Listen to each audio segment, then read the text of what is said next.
So land is an investment जिसका rule number 1 है कि वो लॉन्ग टर्म होना चाहिए, यानी 10 साल से ऊपर होना चाहिए। रूल नंबर 2 है उतना पैसा डालिए जिसको आप भूल सकते हो, जिसकी आपको लिक्विडिटी में जरूरत ही नहीं है। क्योंकि याद रखना, जिस दिन क्रैश आएगा ना, उस दिन लैंड कभी नहीं बिकती।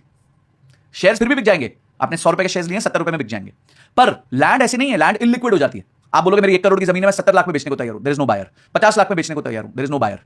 This happens when you really require the money. तो आप वो पैसा डालो जमीन में जो आपको चाहिए ही नहीं for a very very long time. Third, buy a land which is below your eyes, यानी कि आपकी 100 किलोमीटर की विसिनिटी में ही जमीन खरीदिए, या फिर बहुत कोई ट्रस्टेड आपका रिलेटिव है या कोई है जिसको आपको लगता है कर सकता है, वो करिए। फोर्थ इज कि कभी भी लैंड खरीदते हो तो ऐसी जगह खरीदना जहां पे आपके पास थोड़ी इंफॉर्मेशनल आर्बिट्राज है, यानी कि आपको पता है यहां से कोई रोड जाने वाली है, यहां कोई डेवलपमेंट इस तरीके से ग्रो करने वाली है, तो इस तरीके से आप खरीदेंगे तो अपसाइड के आपके ज्यादा चांसेस होते हैं। तो लैंड में थोड़ा ये भी। और पांचवा, अगर आप ये सबसे दूर रहना चाहते हैं तो जो अच्छे डेवलपर्स प्लॉट्स काटते हैं, जिसे वर्ड यूज किया जाता है प्लॉट्स काटते हैं, तो उन प्लॉट्स में आप इन्वेस्ट कर सकते हैं। वो बाउंड्री वॉल होते हैं, उसमें अप्रूवल सारे होते हैं, वो झंझट आपका खत्म हो जाता है। This is how you should by land, else you should not by land. Because हम अगर ये सोचते रहेंगे शेयर मार्केट की तरह कि जमीन आज महंगी हो गई, आज सस्ती हो गई, आज महंगी हो गई, आज सस्ती हो गई, तो this is not an asset class जिसको आप रोज देख सकते हो। Okay, maybe not the right time to talk about real estate investments. देखिए, real estate investments again purpose driven है। अगर आपका पर्पस ग्रोथ है तो आपको अलग तरीके से रियल एस्टेट को देखना है। पर आजकल रियल एस्टेट इन्वेस्टमेंट का एक बहुत अच्छा बढ़िया विकल्प आ गया है, जिसे कहा जाता है रियल एस्टेट इन्वेस्टमेंट ट्रस्ट। अगर आपके पास पैसे हैं, अगर आपको पैसिव इनकम चाहिए और लॉन्ग टर्म ग्रोथ चाहिए, तो रियल एस्टेट इन्वेस्टमेंट ट्रस्ट में डालिए। आपको साल का 6% से लेकर 13% पर एनम का रिटर्न मिल रहा है, और वो भी क्वार्टरली डिविडेंड फॉर्म में मिल रहा है। बेसिकली REIT ये है कि आप पूरा एक फ्लैट नहीं खरीद रहे हो, फ्लैट का वो हिस्सा खरीद रहे हो, छोटा सा हिस्सा खरीद रहे हो। आपका 2 करोड़ का फ्लैट है, आपने 2 लाख रुपए इन्वेस्ट कर दिए, मतलब 20 दोस्त ऐसे साथ में खरीद सकते हैं REIT। Absolutely absolutely. तो वो जो टुकड़ा टुकड़ा कर दिया ना, इसका इसे हम कहते हैं फ्रैक्शनलाइजेशन ऑफ इन्वेस्टमेंट्स। तो जो फ्रैक्शनलाइज कर दिया इन्वेस्टमेंट को, तो उससे वो एक्सेसिबल हो गया एक आम रिटेल यूजर के लिए कि वो खरीद सके।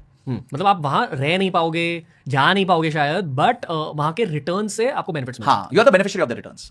Okay, same as ETF in gold, similar. Absolutely. Okay, कोई और एसेट क्लास है जिसे आपको हाईलाइट करना है इस फेज में, ये इन्फ्लेशन वाले फेज में? देखिए, अब मैं आता हूं आपको क्या चूज करना चाहिए, कैसे चूज कर सकते हैं। There are lot of beautiful hybrid instruments which you can choose. For example, mutual funds में कैटेगरी होती है जिसको कहा जाता है इक्विटी सेविंग स्कीम फंड। इसमें जो है, जो आप पैसा म्यूचुअल फंड को देते हैं, 100 रुपीज देते हैं, उसमें से 35% जो है वो प्योर इक्विटी में इन्वेस्टमेंट होता है, रिस्क, और उसमें भी लार्ज कैप में होता है। जो बचा हुआ 75% होता है वो डेट फंड्स और आर्बिट्राज फंड्स में होता है। अब इससे फायदा क्या होता है कि 75% पैसा सेफ है, 25% पैसा जो है वो थोड़ा इक्विटी में लग रहा है। इससे क्या होगा, आपका टोटल रिटर्न्स पे, अगर कल को मार्केट तेजी से नीचे गिरती है तो ये तेजी से नीचे नहीं करेगा, आपको प्रोटेक्ट करेगा, और जब ऊपर चल रहा होगा तो उतना तेजी से ऊपर नहीं जाएगा, पर आपको फिर भी रिटर्न्स दे देगा।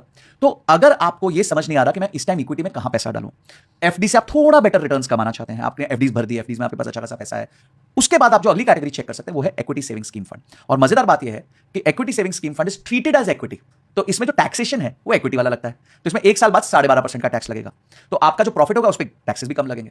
तो मेरे हिसाब से अगर आपको अब ये नहीं समझ आ रहा मैं इक्विटी कर नहीं पा रहा हूं, मेरे पास मेरे एफडी काफी हो चुकी है, तो equity saving scheme fund is a good fund.